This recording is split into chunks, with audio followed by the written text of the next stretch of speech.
Salut toi.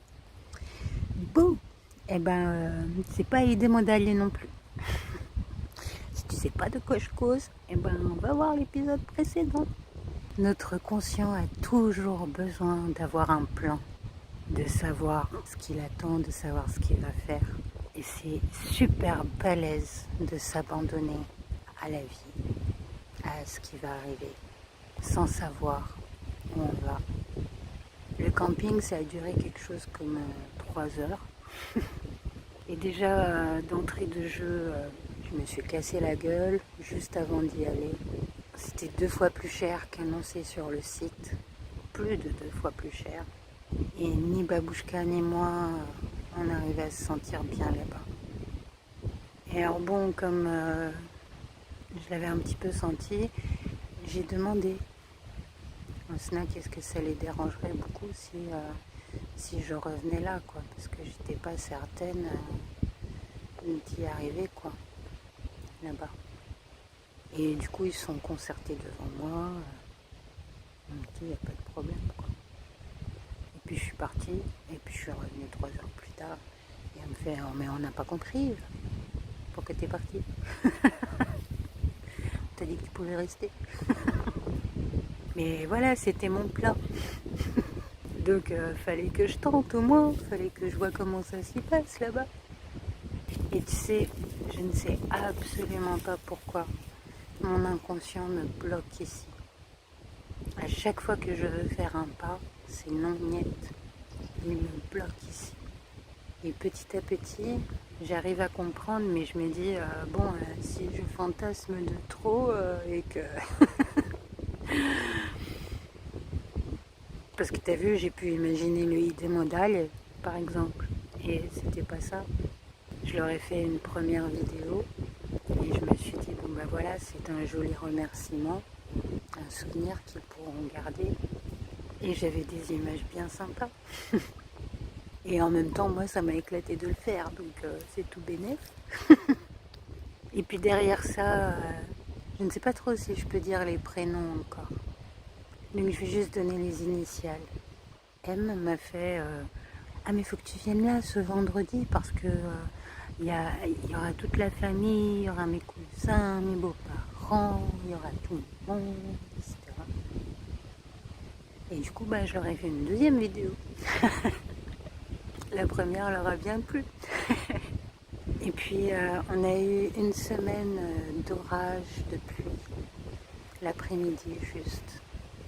Et du coup, ils ont cherché, ils se sont vraiment souciés de moi, c'est incroyable ces gens-là. C'est incroyable. Ils m'ont trouvé un abri, une cabane toute délabrée, toute encombrée de chaos, que j'ai à moitié arrangée. En tout cas, assez pour nous faire un abri. Et pile poil pour la première nuit de pluie.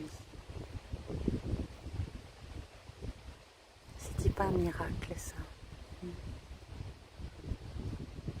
Je me sens protégée par tout l'invisible, tout l'intangible. Je me sens protégée.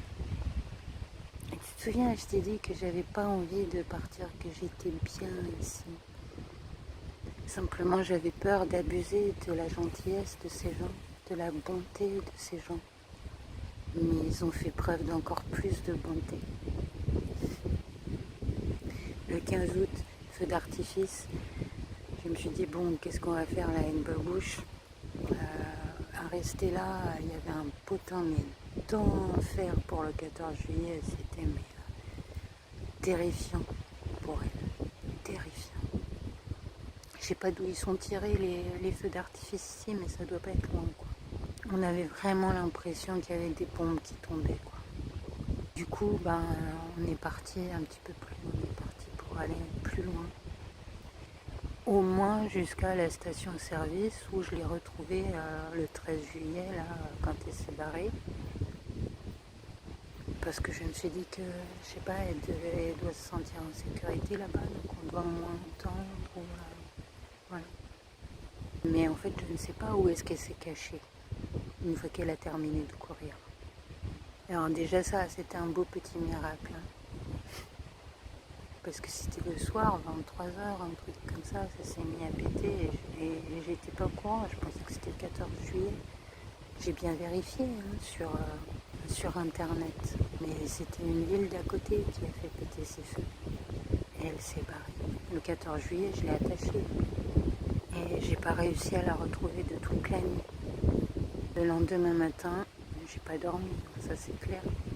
Je m'attendais toujours à la revoir, à la voir revenir ici.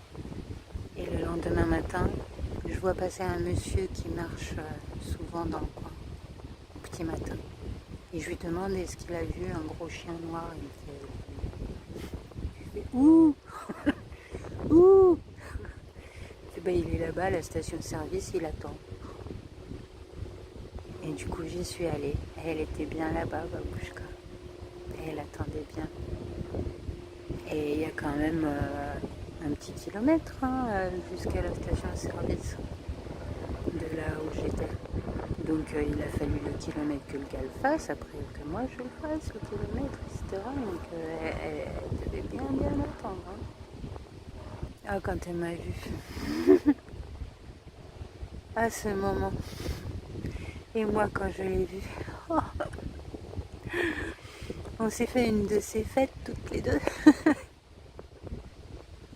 Et donc le 15 août, je passe devant. Il faisait une soirée. Et A me dit, bah, t'as qu'à rester là. Puis je demande à M si ça les embête, qu'elle se cache sous la table, etc. Que moi aussi, je conseille par terre et tout. On n'est pas comme ça. Bien sûr que ça dérange pas. Et au moment du feu d'artifice, c'est C qui me dit, allez, viens vite, viens vite, viens vite. Et carrément, il ferme toutes les portes. Et ça a vachement amendré le bruit. Babouche, elle a même pas tremblé. Elle était bien là, elle se sentait à l'abri, en sécurité. C'est fou que je sois tombée sur des gens aussi bons. Que mon inconscient m'a ramené ici. C'est complètement dingue. C'est un véritable miracle. Je te le garantis. Il y en a eu un autre, le sanglier. On a rencontré un sanglier. On en a même rencontré plus d'un, mais un en particulier qui voulait attaquer Babouchka. Et moi je dormais. J'ai entendu courir. Je me suis réveillée, j'ai fait hé, hé. Et hop là boum, le sanglier il est parti. Et Babouchka, ouf, il était safe parce qu'il coursait Babouchka en fait. Mais c'était avant même que j'arrive à me rendre compte de ce qui se passait que j'ai fait hé, hé. Donc j'ai fait ça spontanément. J'étais en train de dormir quand même. Et donc qui c'est qui m'a réveillée? C'est incroyable comment l'inconscient veille sur nous. Il veille à chaque moment sur nous. C'est lui qui m'a fait faire. C'est cette part de moi qui m'a fait faire ce hé hé. Me lever, faire hé hé. Le sanglier, il était à 1 mètre de moi. Il y avait la pleine lune, je le voyais pas des masses, mais je le voyais. C'est incroyable comment l'inconscient veille sur nous. Puis après, Babouchka a coursé aussi des trucs. Et donc à chaque fois je me levais, je mettais la lumière parce qu'on m'a dit qu'ils ont peur de la voix humaine, de la lumière aussi. J'ai fait pipi partout parce que j'ai lu que le pipi, ça ils n'aiment pas non plus. Mais bon, ça a priori, c'est pas dit que ça les arrête tant que ça, ou alors il n'y en avait pas assez. Mais en tout cas, Babouchka était safe, ils ne l'ont plus attaqué. Il y en a eu des miracles ici. J'ai besoin d'un feu, hop là boum, j'en trouve un. Là où je m'assois normalement. Et hier soir, j'ai vécu une très belle soirée.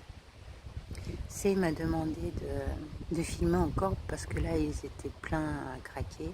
F sera là. F est un gars qui s'est occupé de ce snack aussi pendant très longtemps, 38 ans, et que je voulais interviewer pour une 4e vidéo que je vais leur faire pour l'histoire du lieu. Le lieu a véritablement une belle grande histoire qui dure depuis 40 ans et tu sais, c'est un petit coin fait de briques et de broc, mais avec une âme tellement forte. Du coup, je suis assez contente de leur faire ce film. Il m'a dit, je te ramènerai des photos, tout ça, de l'ancien temps. Et donc la veille d'hier soir, j'ai fait une audio à Michael, l'archange Michael.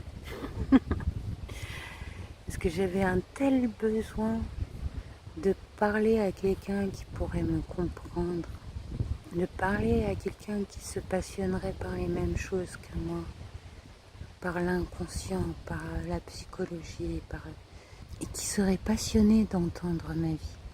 J'ai 49 ans, j'ai jamais connu ça, moi.